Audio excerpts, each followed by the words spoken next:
नीता डोंगरे. आजचं जे आपलं सेशन आहे ते त्याच्यामध्ये आपण 3 खूप महत्त्वाच्या गोष्टी बघणार आहोत. तर त्या कुठल्या? त्या मी तुम्हाला सांगते. पहिली म्हणजे समस्या सोडवणे, दुसरी म्हणजे निर्णय घेणे आणि तिसरी सर्जनशीलता. सर्जनशीलता म्हणजे क्रिएटिव्हिटी. आता ह्या तिन्ही गोष्टी आपल्यासाठी अत्यंत महत्त्वाच्या असतात.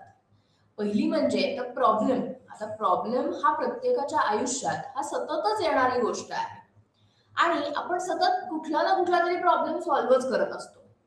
सो असं आपण म्हणतोय की आज आता हा प्रॉब्लेम संपला तर उद्या दुसरा प्रॉब्लेम, मग परवा काहीतरी वेगळंच आपल्या समोर उभं राहतं. सो आपण हे वेगवेगळे प्रॉब्लेम्स आपण सोडवत असतो. हे प्रॉब्लेम सोडवताना आपण विविध प्रकारचे निर्णय घेत असतो, म्हणजे डिसिजन घेत असतो. डिसिजन घेणं ही सुद्धा एक खूप महत्वाची प्रोसेस असते आणि प्रोसेस मी म्हणते कारण का आपल्याला त्याच्यावरती विचार करणं, आपण जो डिसिजन घेतलेला आहे त्याचा त्याचे काय हे होणार आहेत, म्हणजे त्याचे डिसिजन घेतल्यानंतरचे त्याचे इफेक्ट्स काय काय होणार आहेत, ते चांगले होणार आहेत, वाईट होणार आहेत. मग आपण जो डिसिजन घेतो आहोत तो आत्ता पुरता म्हणजे शॉर्ट टर्म घेतो आहोत का लॉंग टर्म आणि बराच पुढचा विचार करून घेतो आहोत. या सगळ्या गोष्टी खूप महत्वाच्या असतात. या सगळ्यात अजून एक अतिशय महत्वाची गोष्ट म्हणजे सर्जनशीलता, म्हणजे की क्रिएटिव्हिटी. आता क्रिएटिव्हिटी ही प्रत्येक वेळेस आर्ट फॉर्म मधनं म्हणजे गाणं, डान्स, पेंटिंग, कलरिंग ह्यालाच क्रिएटिव्हिटी म्हणतो का आपण? तर तसं नाहीये. क्रिएटिव्हिटी म्हणजे काय? तर आपण जेव्हा जेव्हा डिसिजन घेतो, जेव्हा प्रॉब्लेम सॉल्व्ह करतो, तेव्हा त्याच्यामध्ये आपण काहीतरी वेगळा विचार करून आपण प्रॉब्लेम सोडवू शकतोय का?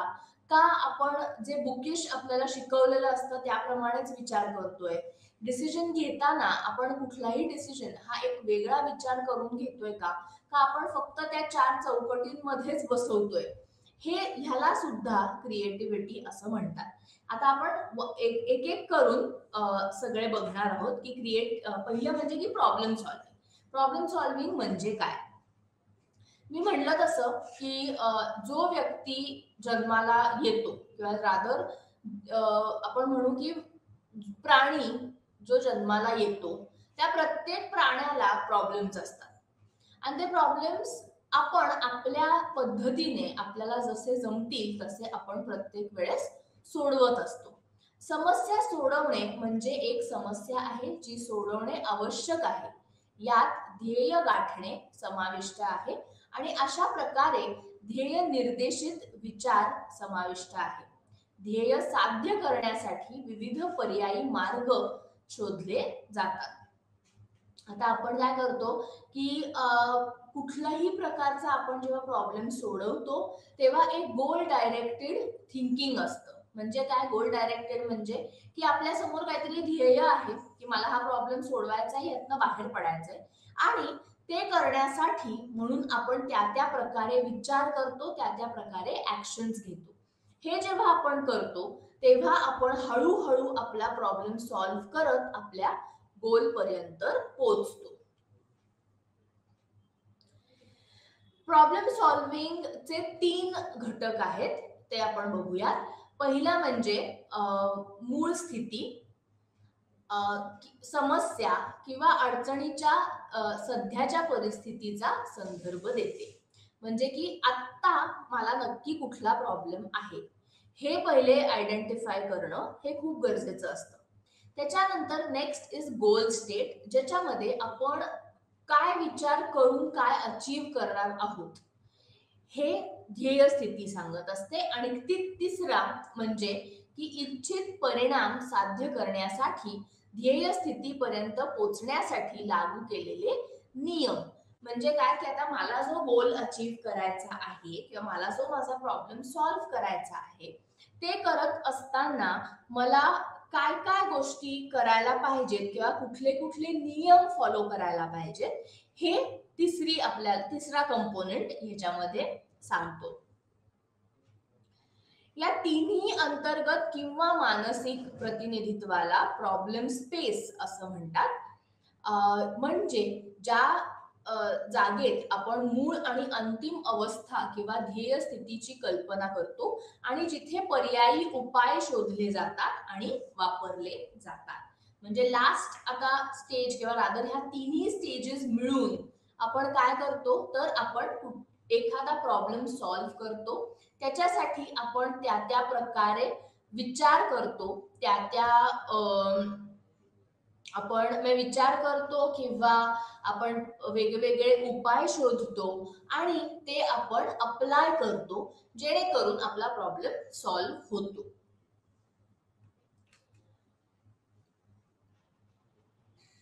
समस्या दोन प्रकारच्या असतात. एक म्हणजे की वेल डिफाईन्ड किंवा चांगल्या प्रकारे परिभाषित केलेली समस्या, आणि दुसरी म्हणजे चुकीच्या प्रकारे परिभाषित केलेली समस्या.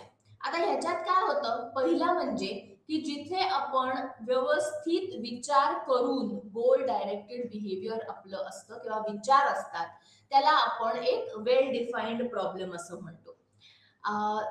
ह्याचं एक बेस्ट उदाहरण म्हणजे आपण जे पझल्स सोडवतो किंवा लहान मुलांना आपण पझल सोडवायला देतो, तर ते का देतो, म्हणजेच त्या मुलाचं स्टेप बाय स्टेप थिंकिंग, एक एक करून पुढचे पुढचे विचार करत जाणे किंवा रादर बऱ्याचदा असं होतं की खूप एक्स्ट्रीम विचार केला जातो. तसं न करता आपण जेव्हा एक स्टेप बाय स्टेप विचार करत जातो आणि प्रॉब्लेम सोडवत जातो, तेव्हा तो प्रॉब्लेम जास्त चांगल्या प्रकारे आणि पटकन सोडवला जाऊ शकतो. तर ह्याला पझल्स ही एक अत्यंत म्हणजे खूपच चांगली गोष्ट आहे की जी मुलांना आपण देऊ शकतो.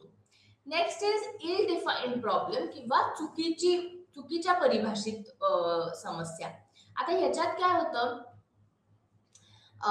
आपण हे करतो म्हणजे काय की एक एखादा प्रॉब्लेम जो असतो ना, तो आपण वेगवेगळ्या प्रकारे आपण त्याचा विचार करू शकतो किंवा रादर मी असं म्हणेन की जिथे ज्याचं उत्तर मिळणं हे फार अवघड असू शकतं. फॉर एक्झाम्पल एक ॲब्स्ट्रॅक्ट हे असेल, ॲब्स्ट्रॅक्ट कुठलं तरी ड्रॉइंग किंवा पेंटिंग केलेलं असेल. आता त्याच्यामध्ये असं असतं की मला ते चित्र वेगळ्या प्रकारे दिसू शकतं किंवा माझं इंटरप्रिटेशन वेगळं असेल. तसंच माझ्या बरोबर अजून 10 जण असतील तर त्यांचंही इंटरप्रिटेशन वेगळं असणार आहे. सो बेसिकली आपण जेव्हा ते पेंटिंग बघतो, त्याच्यावर आपल्याला एक स्पेसिफिक उत्तर मिळत नाही किंवा आपण असं म्हणू की एक स्टँडर्डाइज्ड उत्तर मिळत नाही सगळ्यांकडनं. ते वेगळं वेगळं उत्तर असतं आणि जे वेगळं वेगळं उत्तर आपल्याला मान्य करावं लागतं, कारण प्रत्येकाची थॉट प्रोसेस ही वेगळी असते. सो त्याला आपण चुकीच्या परिभाषित समस्या असं म्हणू शकतो. नेक्स्ट इज समस्या सोडवण्याचे मार्ग. आता फर्स्ट ह्याच्यामध्ये आपण प्रॉब्लेम कशा कशा प्रकारे सोडवतो. एक तर ट्रायल अँड एरर, म्हणजे काय की आपण वेगवेगळे सोल्युशन्सचा आपण प्रयत्न करत राहतो. याच्यामध्ये तुम्हाला जर आठवत असेल तर आपण काही सेशन्स पूर्वी स्किनर, बी.एफ. स्किनर यांनी केलेली एक एक्सपेरिमेंट आपण बघितली होती, ज्याच्यामध्ये त्यांनी कुत्र्याचा वापर केला होता आणि त्या कुत्र्याला त्यांनी खूप वेळ म्हणजे उपाशी ठेवलं किंवा मग त्याला अन्न दिलं. अन्न दिल्यानंतरची त्याची रिॲक्शन कशी होती. सो हे this is a trial and error method किंवा सॉरी ज्याच्यामध्ये आपण हे बघतो की याच प्रकारे जेव्हा आपण उंदराची एक्सपेरिमेंट बघितली की ज्याच्यामध्ये त्या उंदराला केजमध्ये ठेवलेलं होतं आणि त्याचं जे अन्न होतं ते बाहेर ठेवलेलं होतं. त्या बाहेरच्या ट्रेला एक पुली होती आणि तो उंदीर सगळीकडे फिरत होता. शेवटी त्याला भूक लागली होती आणि तो सगळीकडे पिंजऱ्यात फिरताना आपोआपच तो त्याच्यावरती पाय देतो. आता मग त्याला कळतं की अरे आपल्याला अन्न मिळालेलं आहे.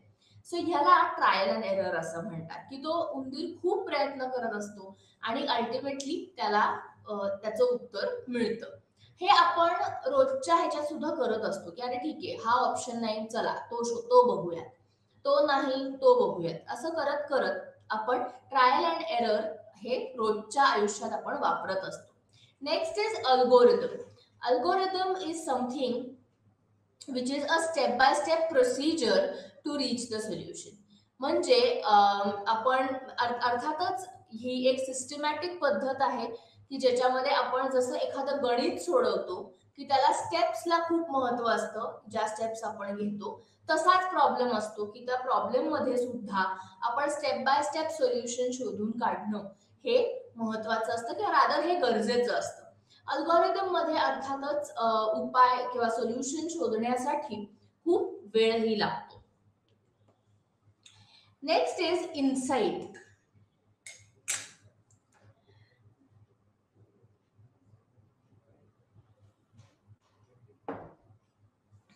आता इनसाइट म्हणजे अंतर्दृष्टी होणे. कधी कधी असं होतं की आपल्याला ना एखादी वस्तू आपली हरवलेली असते.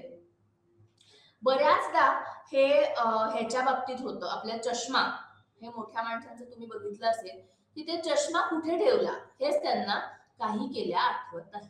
आता या केसमध्ये असं होतं की एकदम अचानक म्हणजे असेच खूप शोधतात शोधतात शोधतात, अख्खं घर पालथं घालतात, पण तरी काय तो चष्मा सापडत नाही. आणि मग अचानक त्यांना असा एक युरेका किंवा एक आहा असा एक सिच्युएशन येते की ज्याच्यामुळे त्यांना आठवतं की अरे माझा चष्मा हा इथे असेल बरं का, आणि बघितला तर तो खरंच तिथे असतो.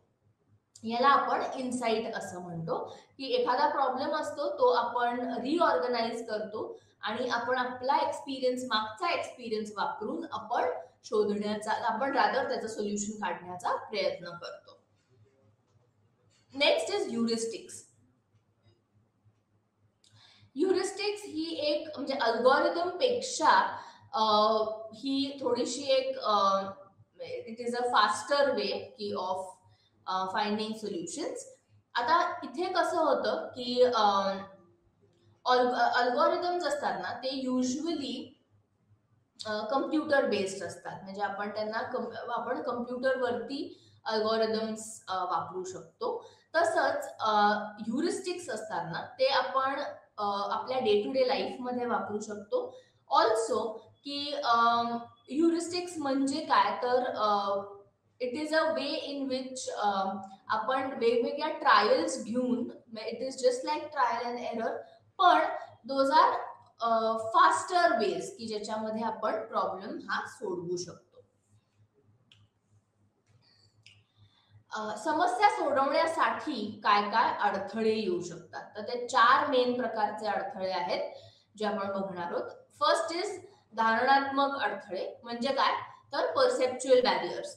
आता इथे कसं होतं की आपलं एक परसेप्शन, परसेप्शन म्हणजे काय की आपण एखाद्या विशिष्ट पद्धतीने विचार करत असतो आणि आपण तेच आपल्या मेंदूनी असं बिलीव्ह केलेलं असतं की आता हेच बरोबर आहे, यापेक्षा दुसरा विचार होऊ शकत नाही.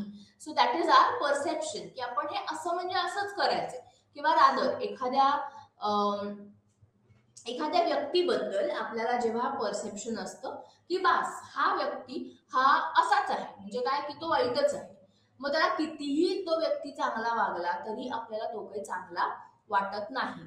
Now here in case of problem solving काय होतं तर आपण एक मेंटल सेट प्रिपेअर करतो किंवा रादर एक तो फिक्स्ड आपल्या मनामध्ये तो एक हे तयार, एक तर्क किंवा एक विचार तयार झालेला असतो की ज्याच्यामुळे आपला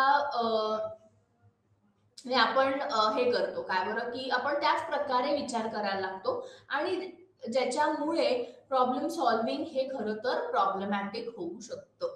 म्हणजे मी जसं म्हणलं तसं की आपल्याला प्रॉब्लेम सॉल्विंग हे विविध प्रकारे विचार करून आपल्याला प्रॉब्लेम सोडवता आला पाहिजे, ना की एकच गोष्ट एकाच बाजूने विचार करणं. सो जेव्हा परसेप्च्युअल बॅरियर्स असतात तेव्हा तसं होतं. इमोशनल बॅरियर्स बऱ्याचदा असू शकतात. आता इमोशनल बॅरियर्स हे कधी असतात तर जेव्हा आपल्याला फिअर असतो कुठल्या तरी गोष्टीचा, अँझायटी असते, तेव्हा भीती असेल, चुका असतील, हे असतील. आता हे इमोशनल बॅरियर्स मोस्टली केव्हा होतात जेव्हा प्रॉब्लेम्स रिलेटिंग टू फॅमिली असतात किंवा फ्रेंड्स असतात, की जेव्हा आपल्याला खरोखर त्याचा हे असतो की मी जर असं बोललो किंवा मी जर अशी बोलले या व्यक्तीला तर त्याला ते आवडणार नाही किंवा आमच्यामध्ये भांडण होईल, पण ह्यानी काय होतं की प्रॉब्लेम सोडवला जात नाही. So that is one major barrier which is emotional barrier. Next is environmental barrier. आता एन्व्हायरमेंटल बॅरियर म्हणजे काय, तर कधी कधी असं होतं की आपलं लॅक ऑफ प्रॉपर कम्युनिकेशन असेल किंवा लॅक ऑफ इन्फ्रास्ट्रक्चर असेल किंवा स्ट्रेस असेल आणि ह्याच्यामुळे होणारे बॅरियर्स. म्हणजे काय तर फॉर एक्झाम्पल आता फोनवरती बोलताना जर हल्ली ओके, बेस्ट एक्झाम्पल इथे असू शकतं की हल्ली व्हॉट्सॲप आपण सर्रास सगळेजण वापरत असतो, पण त्यांनी काय होतं, आपण जो मेसेज लिहितो तो समोरचा माणूस कसा परसीव्ह करेल परत, हा एक प्रॉब्लेम असतो. किंवा बऱ्याचदा असंही होतं की आपण मेसेज पाठवतो, त्या व्यक्तीला तो मेसेज पोचत नाही किंवा तो वाचला जात नाही, त्याच्यावरनं राग निर्माण होतो, चिडचिड होते. आणि ह्या सगळ्या गोष्टी अशा असतात ना की ज्या आपल्याला कुठे ना कुठेतरी आपल्यावरती इम्पॅक्ट करत असतात. आणि मग ते प्रॉब्लेम जास्त जास्त पाईल अप होतात, मग स्ट्रेस वाढतो आणि मग ते प्रॉब्लेम सोडवणं हे जास्त अवघड होतं. The last one is cultural barriers, की ज्याच्यामध्ये आपण एखाद्या गोष्टीबद्दलचा एक दृष्टिकोन म्हणा किंवा पूर्वग्रह असेल, मॉरल्स आणि प्रिन्सिपल्स असतील की ज्याच्यावर आपला विश्वास असतो पण समोरच्याचा असेलच असं नाही. सो त्याच्यामधले ह्याला म्हणतात सांस्कृतिक अडथळे. आता ह्यात बऱ्याचदा असं होतं की आपल्याला म्हणजे आपले फ्रेंड्स असतील किंवा फॅमिली असेल किंवा हे की जिथे जिथे प्रॉब्लेम्स सॉल्व्ह करणं हे अवघड जाऊ शकतं जर असे कुठले पूर्वग्रह असतील तर.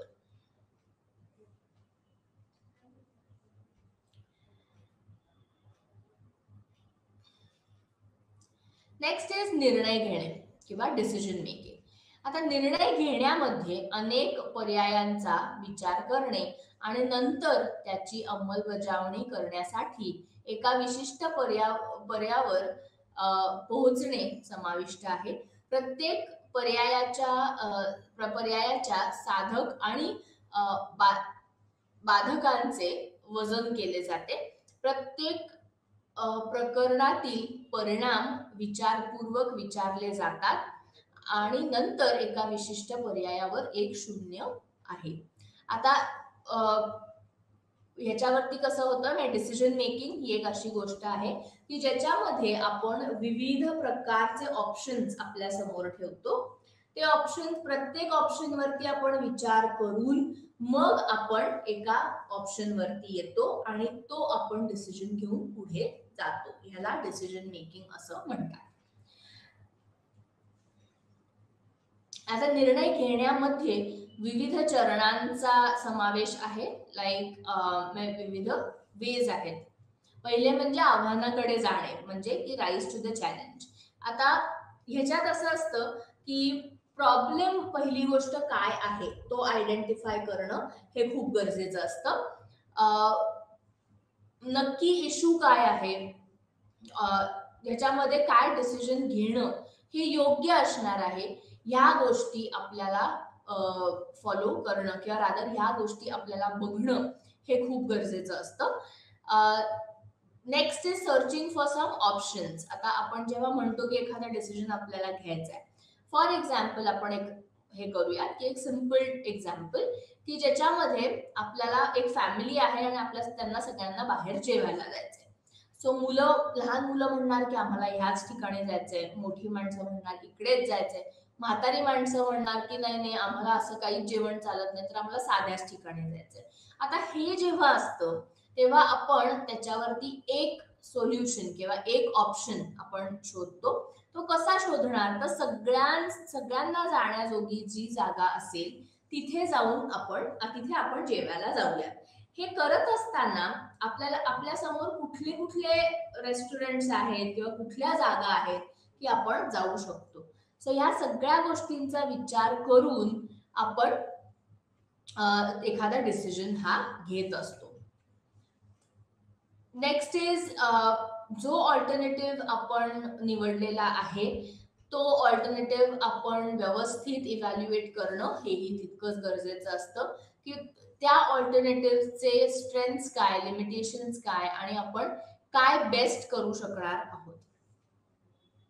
Next is making a commitment. It involves implementing or acting on the best possible alternative. म्हणजे आपण आता जो ऑल्टरनेटिव्ह निवडलेला आहे तो बेस्ट धरून आपण त्याच ऑल्टरनेटिव्हला तोच आपला मोटिव्ह धरून आपण काम करणं किंवा रादर एखादा डिसिजन घेणं जेणेकरून जो प्रॉब्लेम आहे तो पटकन सॉल्व्ह होईल.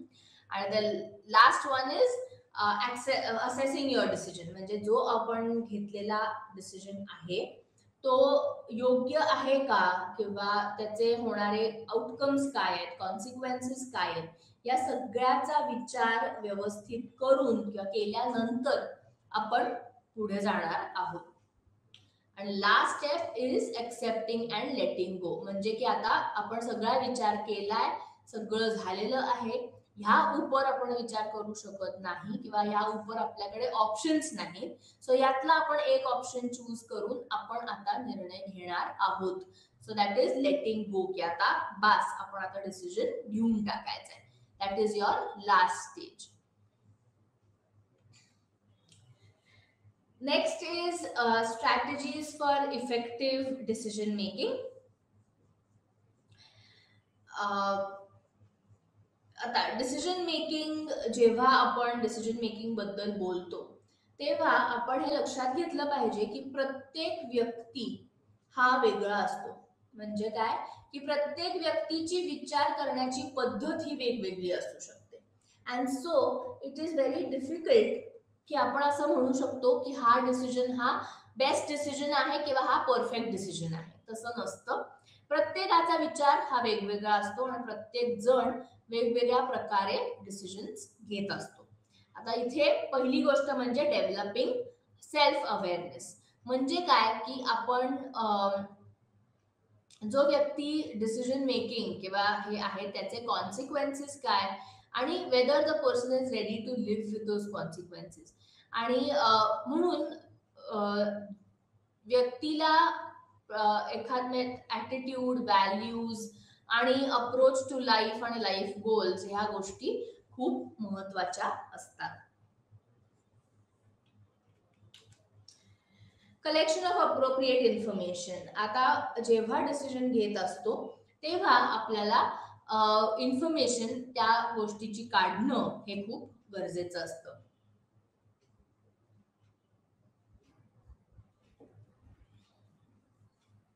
आता इथे असं होतं की मी एक उदाहरण देते. नुकताच 12वीचा रिझल्ट लागलेला आहे आणि प्रत्येकच मूल आणि त्यांचे पालक असा विचार करतात की आता पुढे काय, किंवा आता यांनी करिअर कशात करावं, काय निवडावं. हे करत असताना आपल्या डोळ्यासमोर बरेच ऑप्शन्स असतात. म्हणजे तो मुलगा म्हणत असेल मला ह्या प्रकारच्या इंजिनिअरिंगला जायचं, आई वडील म्हणत असतील नाही नको नको तू MBA ला जा, मग किंवा तू मला BBA MBA कर, किंवा अजून मित्रमंडळी हे काहीतरी वेगळंच सांगत असतात. सो हे करत असताना एका गोष्टीवरती पहिलं म्हणजे की रूट डाऊन करणं. ते केल्यानंतर त्या कोर्स बद्दलची किंवा त्याची माहिती गोळा करणं हे सुद्धा तितकंच गरजेचं असतं. हे केल्यानंतर मगच आपल्याला डिसिजन घेणं हे सोपं जाऊ शकतं.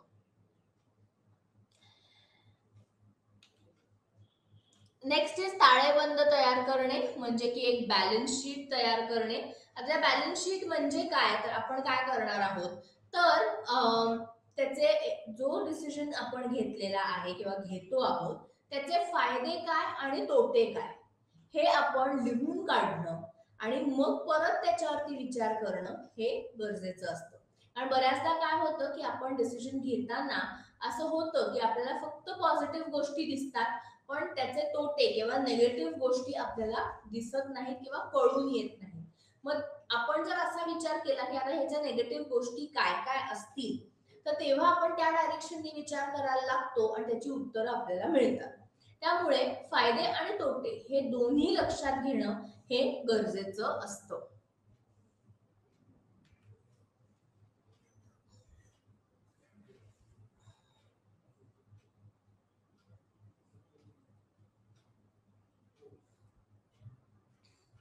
नेक्स्ट इज सर्जनशीलता.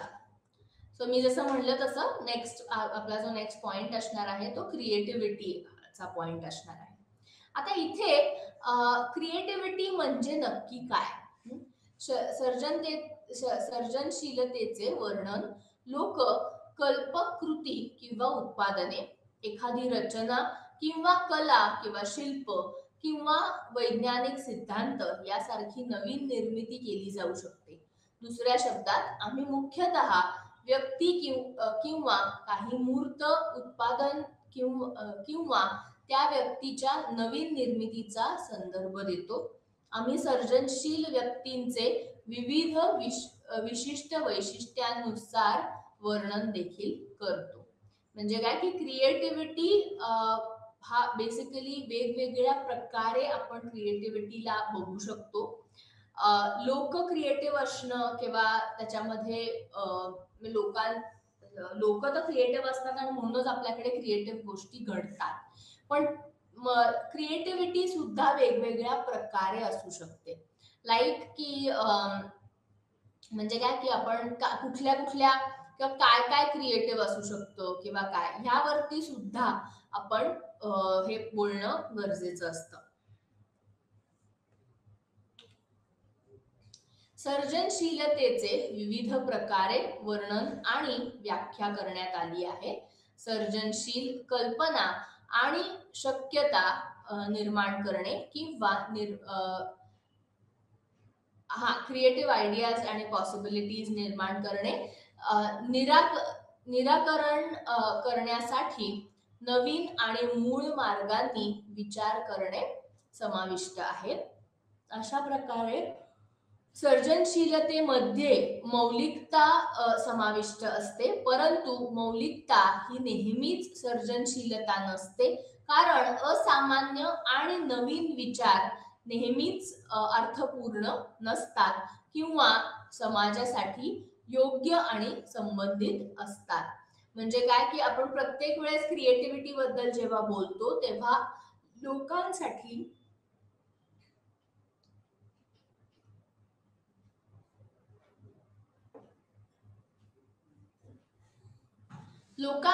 ते उपाय किंवा पर्याय हे प्रत्येक वेळेला फिजिबल असतातच असं नाही.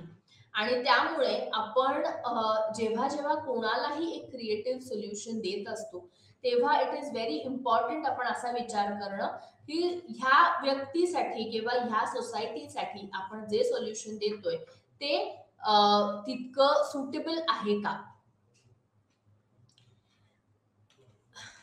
लेव्हल, शॉ आणि सायमन यांनी सर्जनशीलतेसाठी 4 निकष सुचवले आहेत. उत्तर सर्जनशील मानले जाण्यासाठी यापैकी एक किंवा अधिक निकषांचे समाधान करणे आवश्यक आहे. त्यात नाविन्य आणि उपयुक्तता आहे. एकतर व्यक्तीसाठी किंवा समाजासाठी आम्ही पूर्वी स्वीकारलेल्या कल्पना नाकारण्याची मागणी करतो. हे तीव्र प्रेरणा आणि चिकाटीचे परिणाम आहेत. हे मूलतः अस्पष्ट असलेल्या समस्येचे स्पष्टीकरण करण्यापासून येते.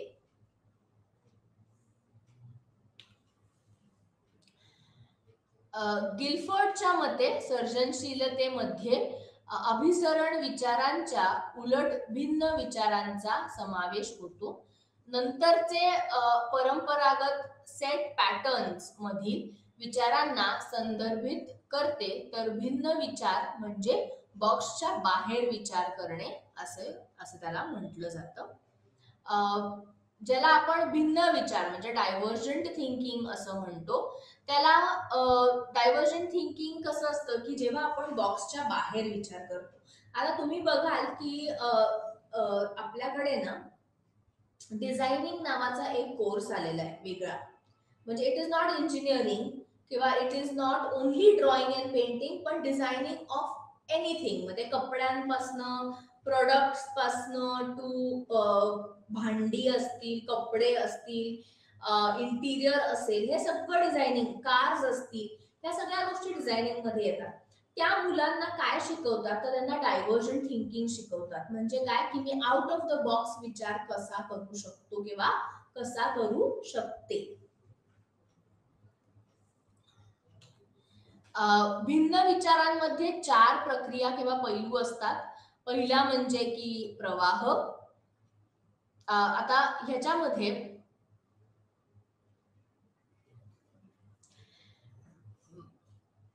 प्रवाह म्हणजे त्याला फ्लुएन्सी असं म्हटलेलं आहे. सो ह्याच्यात एक उदाहरण असं दिलेलं आहे की तुम्हाला असा शब्द तयार करायचा आहे की जो पी या लेटर पासनं किंवा रादर हा लेटर वापरला जाऊ शकतो. आता याच्यामध्ये कसं होतं की वर्ड फ्लुएन्सी मध्ये असं असतं की आपण पी हा शब्द, हा लेटर असलेले आपण बरेच शब्द सांगू शकतो. पण तुम्हाला जर एक स्पेसिफिक सांगितलं, आयडिएशनल फ्लुएन्सी सांगितली की फ्लुइड जे जळतं, पी पासनं असलेलं, सो दॅट इज स्पेसिफिक. आणि जे शब्द हे सिमिलर त्याचा अर्थ आहे असे शब्द, की ज्याला आपण सहभागी प्रवाह असे म्हणतो. सो बेसिकली फ्लुएन्सी सुद्धा वेगवेगळ्या प्रकारे असू शकते. सो जेव्हा आपण युनिकनेसचा विचार करतो किंवा आपण काहीतरी आउट ऑफ द बॉक्स जाऊन करण्याचा विचार करतो, तेव्हा आपण असाही विचार करायला पाहिजे की ज्याच्यामध्ये रिलेशनल गोष्टी काही असतील आणि काही गोष्टी असतील की ज्याच्यात वैचारिक गोष्टी काही असू शकतात. सो नेक्स्ट इज ओरिजिनॅलिटी किंवा मौलिकता. कल्पनांची विशिष्टता किंवा नवीनता संदर्भित करते.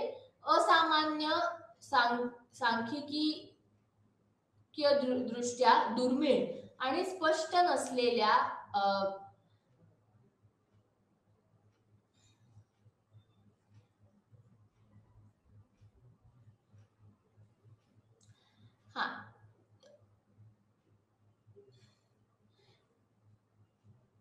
आयडियाज. ओके. सो स्पष्ट नसलेल्या आयडियाज तयार करण्याची ही क्षमता आहे. की म्हणजे काय, की आपण मौलिकता म्हणजे ओरिजिनॅलिटी, की ज्याच्यामध्ये आपण युनिकनेस किंवा नॉवेल्टी ऑफ आयडियाज ज्याला आपण म्हणतो, की म्हणजे एखादा आता रायटर जो असतो किंवा जे लोक कविता बनवतात, त्यांचं कसं असतं की ते त्यांचे विचारच तसे युनिक असतात की जे त्यांना त्या कविता सुचत जातात, किंवा there is novelty in their ideas. की ज्यांना एखादा डिझायनर असेल जो कपडे बनवतो, त्याचा कपडे घालणं किंवा रंग, कलर स्कीम तयार करणं, हे त्याच्यासाठी that is the uniqueness that he has, किंवा ती नॉवेल्टी त्याच्या ऑफ आयडियाज हे त्याच्याकडे असतात. Next is flexibility. एकाच एक गोष्ट धरून ठेवणे, एकाच एका गोष्टीचा किंवा विशिष्ट प्रकारे विचार करणे हे न करता फ्लेक्झिबल असणं हे खूप गरजेचं असतं. म्हणजे काय, की आता मी जसं म्हणलं तसं की ज्यांना डिझायनिंग शिकवलं जातं त्यांना वेगवेगळे ऑब्जेक्ट्स दिले जातात. आता फॉर एक्झाम्पल एक ग्लास आहे, त्या ग्लासमध्ये पाणी भरलेलं आहे. तुम्हाला जर दिसला की हा ग्लास आहे आणि या ग्लास मध्ये पाणी भरलेलं आहे. सो मी जर म्हटलं की हा ग्लास अर्धा भरलेला आहे आणि काही जण म्हणतील की हा अर्धा रिकामा आहे. सो ह्यामध्ये प्रत्येकाचा विचार हा फ्लेक्झिबल असू शकतो. The one who says the glass is half फुल, त्या व्यक्तीला नेहमी पॉझिटिव्ह म्हणून म्हटलं जातं. जो व्यक्ती रिकामी गोष्ट पटकन अट्रॅक्ट करतो किंवा बघतो त्याला आपण नेगेटिव्ह थॉट प्रोसेस असं म्हणतो. सो ही फ्लेक्झिबिलिटी प्रत्येकामध्ये असणं हे खूप गरजेचं असतं in case of creativity. Next is elaboration. आता इलॅबोरेशन मध्ये काय होतं, आपण हायपोथेटिकल कुठलाही विचार करू शकतो एखाद्या इव्हेंटचा असेल किंवा एखादी आयडिया असेल. आता फॉर एक्झाम्पल इथे असं दिलेलं आहे की जर झोपेची आपल्याला आवश्यकताच नसती तर काय झालं असतं, तर किंवा रादर आपलं काय झालं असतं. सो ह्या केसमध्ये अगेन तसा विचार म्हणजे तसं इलॅबोरेटली विचार करणं हेही तितकंच गरजेचं आहे टू बी मोर क्रिएटिव्ह. आता क्रिएटिव्हिटीच्या काही स्टेजेस आहेत त्या आपण बघणार आहोत. ग्रॅम वॉल्स यांनी 1926 मध्ये 4 मेजर स्टेजेस दिलेल्या आहेत. पहिलं म्हणजे की तयारी किंवा प्रेपरेशन टाइम. आता प्रेपरेशन टाइम हे का असं हे म्हटलं जातं, तर आईन्स्टाईननी असं म्हटलं आहे की समस्या तयार करणे हे त्याच्या निराकरणापेक्षा अधिक आवश्यक आहे. म्हणजे काय की एखादा प्रॉब्लेम हा क्रिएट करणं हा जास्त गरजेचा आहे त्याच्या सोल्युशन पेक्षा. सो अशा प्रकारे समस्येबद्दल तपशीलवार जाणून घेण्यावर अधिक लक्ष केंद्रित करणे आवश्यक असतं. नेक्स्ट इज इन्क्युबेशन किंवा उष्मायन. हा कालबाह्य टप्पा आहे जिथे व्यक्ती कोणत्याही क्रियाकलापात गुंतत नाही. कमीत कमी कोणतीही उघड क्रियाकलाप नाही, परंतु तयारीच्या टप्प्यात गोळा केलेल्या सर्व माहितीची प्रक्रिया या टप्प्यात होते. म्हणजे काय की आपण जेव्हा इन्क्युबेशन म्हणतो तेव्हा जो व्यक्ती क्रिएटिव्ह असतो ना त्याला त्या शेल मध्ये जाणं किंवा त्याच्या जगात त्याला जाणं हे खूप गरजेचं असतं. तुम्ही जर बघितलं तर हे ऍक्टर्स असतात किंवा जे रायटर्स असतात की जे विविध मोठमोठे स्क्रिप्ट लिहितात किंवा ते काय करतात तर ते स्वतःला त्या शेल मध्ये एक हे करतात, बंद करून घेतात. का? कारण त्यांना पूर्णपणे त्या स्टोरीमध्ये जायचं असतं किंवा एखाद्या ऍक्टरला पूर्णपणे त्या रोलमध्ये किंवा त्याच्या कॅरेक्टरमध्ये जायचं असतं. सो इन्क्युबेशन ही एक खूप महत्वाची गोष्ट आहे. नेक्स्ट इज इन्स्पिरेशन किंवा प्रेरणा. ना इन्स्पिरेशन अगेन की न्यू आयडियाज किंवा न्यू पॉसिबिलिटीज चा आपण हे करू शकतो. We can hope for new possibilities. आणि ती एक कॉन्शियस स्टेज असते आणि ऍक्टिव्ह स्टेज असते की ज्याच्यामध्ये आपल्याला तेवढं इन्स्पिरेशन असणं आणि तेवढा इन्साइट मिळणार. तर हे इन्साइट कुठून मिळतो, तर आपण जेव्हा त्या इन्क्युबेशन पिरियड मध्ये असतो किंवा त्या शेल मध्ये असतो तेव्हा एक अशी सडन एक आहा आपल्याला हे मिळालं. दॅट इज लाईक दी आहा रिॲक्शन. ओके, जेव्हा इन्साइट होतो तेव्हाची ती रिॲक्शन असते आणि that is again a very very important stage. आणि last is your verification stage की ज्याच्यामध्ये आपण वेगवेगळे हे जे असतात म्हणजे काय की आपण जे आतापर्यंत केलेलं आहे ते आपण परत व्हेरीफाय करतो आणि आपण त्या स्टेजमध्ये किंवा तशी क्रिएटिव्हिटी आपण ऍक्च्युअल स्टेजेस मध्ये आणण्यासाठी आपण व्हेरिफिकेशन करत असतो.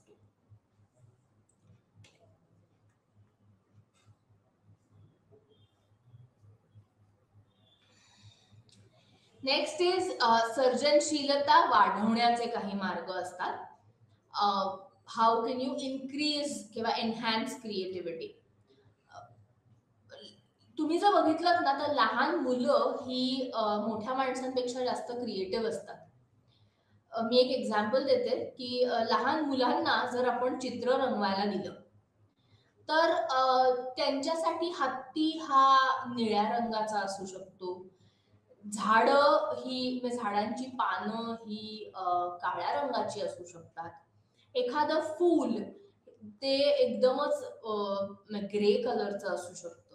सो जे की आपण विचार करत नाही आणि आपण जर त्यांना सांगितलं की अरे बाळा हत्ती हा कधी निळा नसतो, तो कायम ग्रेच असतो, ते काय ते त्यांचं पटकन उत्तर असतं पण माझा हत्ती निळा आहे. म्हणजे काय तर ती त्यांची क्रिएटिव्हिटी आहे, ती त्यांची कलर स्कीम्स वापरण्याची त्यांची थॉट प्रोसेस आहे. So it is very important to understand one thing की आपण क्रिएटिव्ह जेव्हा असतो ना तेव्हा आपण आपल्या बाजूच्या सगळ्या बाउंड्रीज घालवणं किंवा त्या बाउंड्रीज मधनं आपण बाहेर पडणं हे खूप गरजेचं असतं. आता दोन महत्वाचे फॅक्टर्स आहेत ज्याच्यामुळे नेगेटिव्ह इम्पॅक्ट पडू शकतो क्रिएटिव्हिटीवर. ते कोणते ते आपण बघूयात. पहिला म्हणजे एक मेंटल सेट. आता मेंटल सेट म्हणजे काय? मी जसं उदाहरण दिलं की एका विशिष्ट पद्धतीमध्ये किंवा एका विशिष्ट विचारसरणीमध्ये अडकून पडणं, याला आपण मेंटल सेट असं म्हणतो. की जर आपण एखाद्या विशिष्ट मार्गाने समस्येचे निराकरण केले असेल, तर जेव्हा आपल्याला नंतर अशाच समस्येचा सामना करावा लागतो, तेव्हा आपण निराकरणासाठी तीच पद्धत वापरतो. सो फॉर एक्झाम्पल, मी जसं म्हणलं तसं की 10 वर्षापूर्वी मी एखादी गोष्ट केली होती, डज नॉट मीन की आत्ता तीच गोष्ट तशी अवेलेबल असेल, सो आपल्याला वेगळं काहीतरी सोल्युशन काढणं हे गरजेचं असू शकतं. राईट? मानसिक संच उपयुक्त तसेच अडथळा ठरू शकतात. हे या अर्थाने उपयुक्त आहे की ते संज्ञानात्मक भार कमी करते, कारण काही पैलूंवर नियमितपणे संबोधित केले जाऊ शकते किंवा प्रतिसाद दिला जाऊ शकतो. अशा प्रकारे आवश्यक असलेल्या कार्यांसाठी आमची संसाधने वाचवता येतात. म्हणजे काय की आपण रिसोर्सेस आपले जास्त सेव्ह करू शकतो आणि म्हणून आपण तेच सोल्युशन परत वापरायचा प्रयत्न करतो.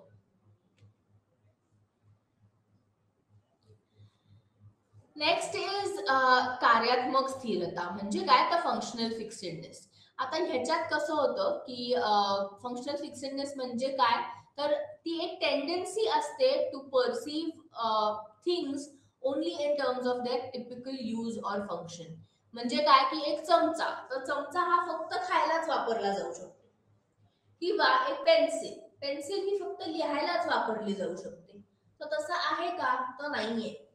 पेन्सिलीचा वापर वेगवेगळ्या प्रकारे करता येऊ शकतो किंवा चमच्याचा वापर सुद्धा आपण वेगवेगळ्या प्रकारे करता येऊ शकतो. एखादा चमचा हा एका बाईसाठी स्क्रूड्रायव्हरचा सुद्धा वापर करतो. म्हणजे काय? किंवा स्क्रूड्रायव्हर म्हणूनही वापरला जातो. आपल्याकडे अगदी रोजच्या गोष्टी, ह्याचं उदाहरण मी देते की पॅन असतो किंवा कुकर असतो, तवा असतो, ज्याचे हँडल्स असतात ते नेहमी लूज झालेले असतात.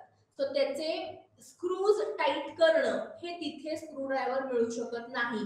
चमच्याचं मागचं टोक हे स्क्रू मध्ये अडकवून तो फिरवणं इज अ बेस्ट क्रिएटिव्हिटी एखादी बाई वापरते. सो ज्याच्यामध्ये फंक्शनल फिक्सेडनेस नसतो. म्हणजे चमचा हा फक्त खायलाच नव्हे तर विविध प्रकारे वापरला जाऊ शकतो. अगेन मी म्हणलं तसं की पेन्सिल, पेन्सिल कशासाठी वापरली जाऊ शकते अजून माहितीये तुम्हाला किंवा विचार केला आहे कधी? आपल्याला जर गालांचे एक्सरसाइजेस करायचे असतील ना, तर पेन्सिल ही ओठामध्ये आडवी ठेवून त्याचा वापर केला जातो. मला एक अशी व्यक्ती माहितीये की जी पेन्सिल लिहायला नाही तर ह्या एक्सरसाइज साठी म्हणून तिच्या पर्समध्ये ठेवते.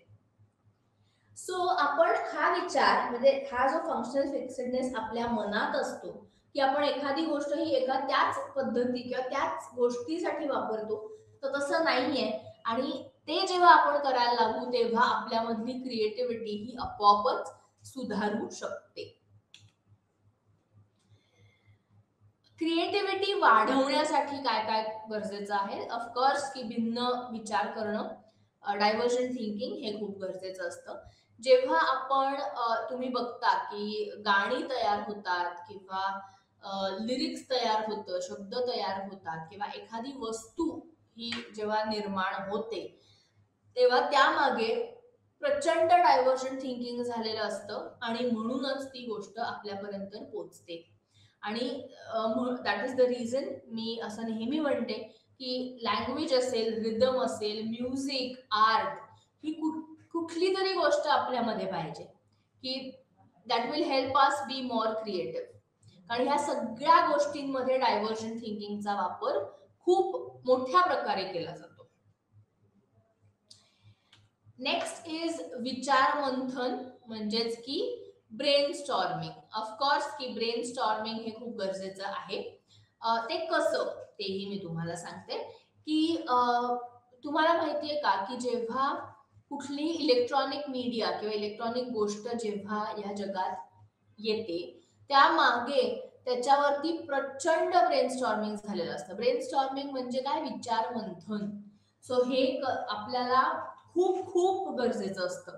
त्याचं कारण असं आहे की लोकांना म्हणजे ही एक अशी टेक्निक आहे, हे एक म्हणजे जिथे गट सेटिंग मधील लोकांना कोणत्याही सेल्फ सेन्सर किंवा प्रतिबंधाशिवाय शक्य तितक्या अधिक कल्पना आणणे आवश्यक असतं. म्हणजे की कुठल्याही प्रकारचं मोटिवेशन न देता जेव्हा तुम्हाला जास्तीत जास्त विचार करणं हे शक्य होतं तेव्हा आणि तेव्हाच आपण ब्रेनस्टॉर्मिंग पूर्ण प्रकारे आपण केलं असं आपण म्हणू शकतो.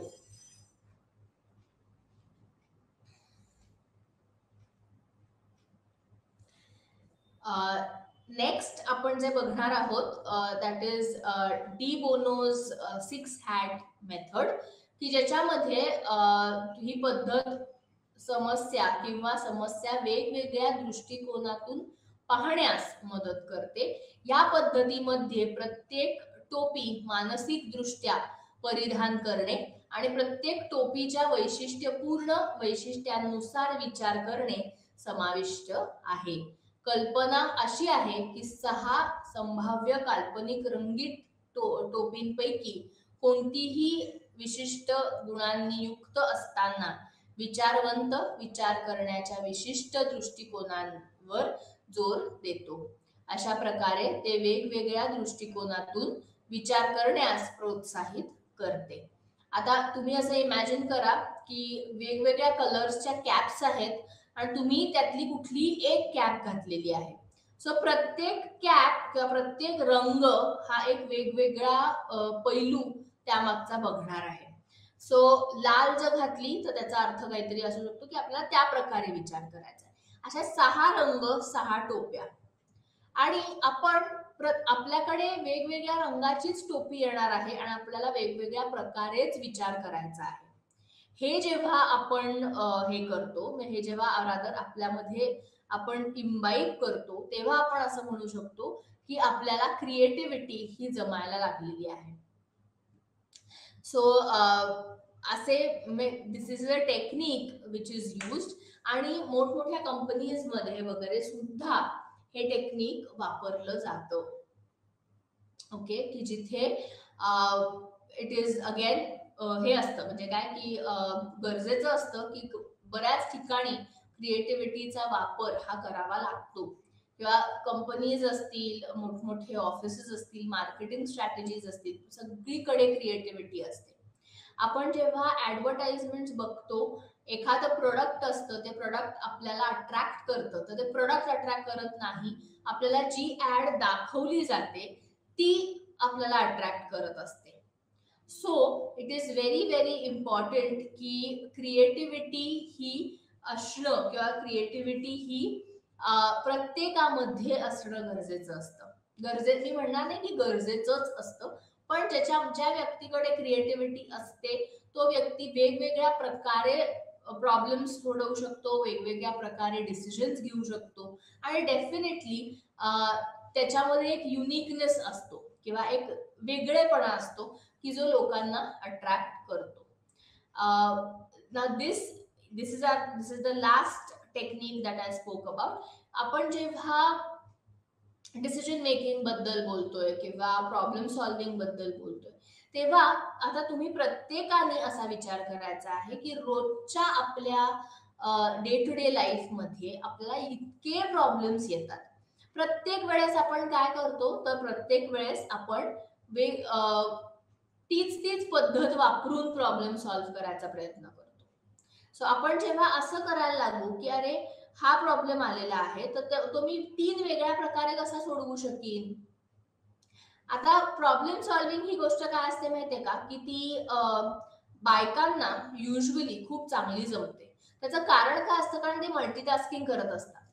त्यामुळे त्यांना विविध प्रॉब्लेम्सना फेस करणं हे त्यांच्यासाठी डे टू डे झालेलं असतं आणि म्हणून त्यांना they have unique ways of solving problems. Right. So like I said की ऑफकोर्स पुरुषांमध्ये सुद्धा क्रिएटिव्हिटी ही खूप असते, मी नाही म्हणत नाही, किंवा त्यांच्याकडे वेगवेगळे प्रॉब्लेम सॉल्व्ह करायला वेगवेगळे सोल्युशन्स असू शकतात.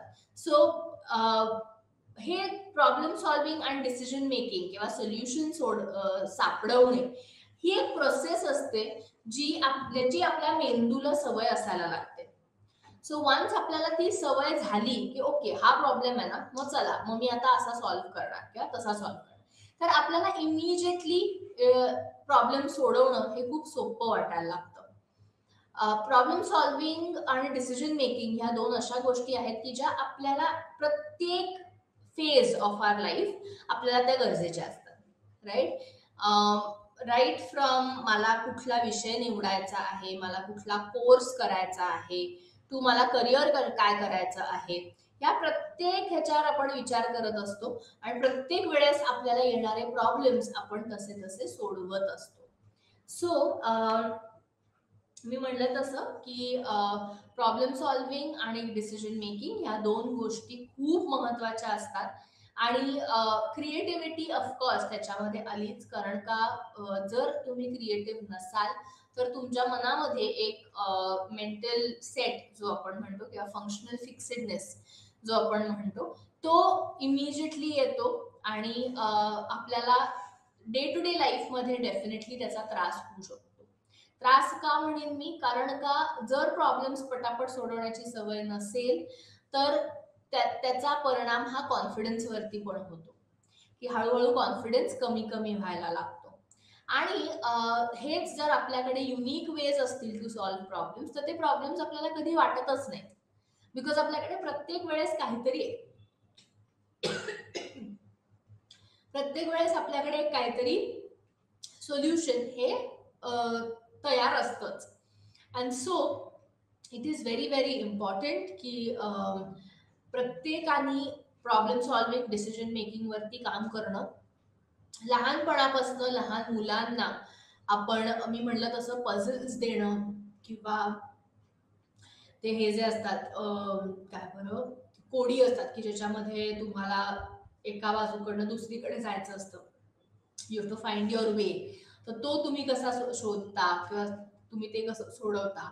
व काही क्रिएटिव्हिटीचे एक्सरसाइजेस असतील की त्यांना 2-3 वस्तू दिल्या आणि त्याच्यापासून तुला जे सुचतंय ते तू बनव, हे त्यांना सांगणे. So that is again being creative. या विविध गोष्टी रंगांशी त्यांना काम करू देणं, बिकॉज कलर्स आणि art therapy, colour therapy is very very important. याच्यामधनं सुद्धा क्रिएटिव्हिटी खूप वाढते मुलांची आणि त्याचा पुढे नक्की डेफिनेटली मुलांना फायदा होतो. आता अभ्यास पॉइंट ऑफ व्ह्यूनी हा युनिट बऱ्यापैकी महत्वाचा आहे. ह्याच्यामध्ये तुम्हाला बॅरियर्स आणि स्ट्रॅटेजीज तिन्हीच्या ह्याचा अभ्यास करणं गरजेचं आहे. विथ दॅट सगळ्याच्या डेफिनेशन्स, आणि डेफिनेशन्स झाल्यानंतर हे जे काही टेक्निक्स आहेत की आपण क्रिएटिव्हिटी कशी वाढवली पाहिजे, वाढवता येऊ शकते, किंवा डिसिजन मेकिंग आपल्याला जास्त चांगल्या पद्धतीने कसं करता येऊ शकतं. सो हे तुम्हाला परीक्षेत विचारलं जाऊ शकतो आणि ह्याचा अभ्यास हा तुम्ही डेफिनेटली या स्लाइड्स मधनं तर करू शकताच, पण विथ दॅट मी तुम्हाला सजेस्ट करेन की तुम्ही त्याच्या नोट्स व्यवस्थित काढून जर त्याचा एक पद्धतशीर किंवा शिस्तीत अभ्यास केला तर ते लक्षात राहायला सुद्धा खूप सोपं आहे. 6 हॅट थिअरी ही विचारलीच जाते, किंवा 6 हॅट मेथड ऍक्च्युली ही विचारली जाते. With that stages of creativity विचारले जातात टू एनहान्स क्रिएटिव्हिटी, म्हणजे जे आपण इन्क्युबेशन आणि हे जे काही प्रकार बघितले ते. प्रॉब्लेम सॉल्विंग मध्ये सुद्धा की प्रॉब्लेम सॉल्विंगचा अर्थ काय आणि ते आपल्याला कशा प्रकारे आपण वापरू शकतो, प्रॉब्लेम सॉल्विंग मध्ये येणारे बॅरियर्स काय, हे प्रश्न डेफिनेटली विचारले जाऊ शकतात. हे सगळं आपण आता हे जे स्लाइड सगळे बघितलेले आहेत ते मी युनिट मधनच घेतलेले आहेत. ते पूर्ण युनिट मी कव्हर केलेलं आहे ह्याच्यामध्ये. सो तुम्हाला जर काही ह्याच्यात प्रॉब्लेम आला तर तुम्ही डेफिनेटली हे बघू शकता किंवा रादर तुम्ही, मी म्हणलं तसं की तुम्ही मला कॉन्टॅक्ट सुद्धा करू शकता. आणि यांनी म्हणजे आपण जो अभ्यास तुम्ही करणार आहात तो या स्लाइड्स मधनं करण्यापेक्षा मी म्हणेन की पुस्तकातनं करणं हे जास्त योग्य ठरेल, कारण स्लाइड्स ऑफकोर्स मी शॉर्ट ह्याच्यात केलेल्या असतात. So it is always important की यू रीड युअर बुक आणि स्लाइड्सना तुम्ही रिफर करू शकता. ह्याच्यात परत एकदा आपण सगळ्या स्लाइड्स बघूयात, म्हणजे तुम्हाला जर कुठली गोष्ट कळली नसेल तर ती तुम्ही पुस्तकातनं बघू शकता.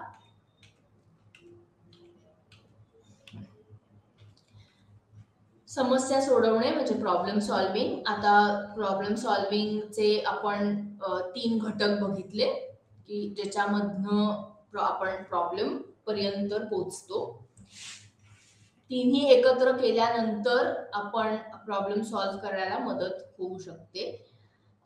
2 प्रकारचे हे असतात, 2 प्रकारच्या समस्या या असू शकतात. आणि एक म्हणजे चांगल्या प्रकारे परिभाषित केलेली समस्या आणि चुकीच्या प्रकारे परिभाषित समस्या. सोडवण्याचे मार्ग काय काय असतात तर 4 आहेत: ट्रायल अँड एरर, अल्गोरिदम, अंतर्दृष्टी आणि ह्युरिस्टिक्स. नेक्स्ट इज प्रभावी समस्या सोडवण्यासाठीचे अडथळे काय काय असतात. तर धारणात्मक अडथळे असतात, भावनिक असतात, पर्यावरणीय असतात आणि सांस्कृतिक असतात.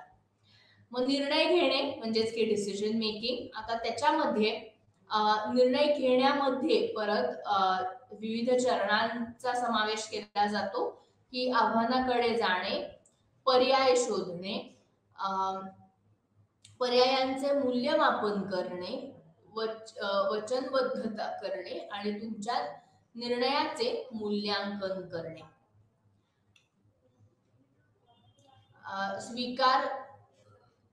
स्वीकार करणे आणि सोडून देणे. प्रभावी निर्णय घेण्यासाठीचे काय धोरणे आहेत तर व्यक्ती आणि संदर्भातील काही विविध हे असतात, प्रकार असू शकतात.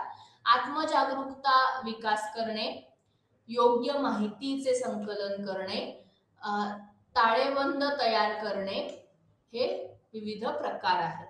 मग नेक्स्ट इज सर्जनशीलता किंवा क्रिएटिव्हिटी.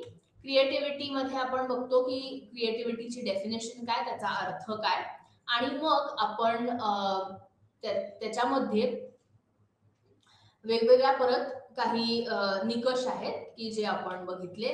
ते नेव्हेल आणि शॉचे निकष आहेत. आणि गिलफर्डच्या मते क्रिएटिव्हिटी म्हणजे काय हे बघितलं. आणि त्याचे पैलू काय असतात ते म्हणजे प्रवाह, मौलिकता, लवचिकता, विस्तार हे त्याचे वेगवेगळे हे आहेत. सर्जनशीलतेचे काही टप्पे असतात, म्हणजे त्याच्यासाठी काय लागतं तर तयारी करणे, उष्मायन, प्रेरणा, पडताळणी हे परत 4 आहेत. सर्जनशीलता वाढवण्याचे काही मार्ग असतात आणि सर्जनशीलता वाढवण्यासाठी उपयोगी ठरू शकतील असे काही अशा काही गोष्टी असतात, म्हणजे की भिन्न विचार करणे, विचार मंथन करणे आणि डिबोनोची 6 हॅट्सची पद्धत. सो हे सगळे स्लाइड्स मी आता परत मुद्दाम दाखवले की जेणेकरून तुमच्याकडून काही मिस झालं असेल तर डेफिनेटली लिहून घ्या.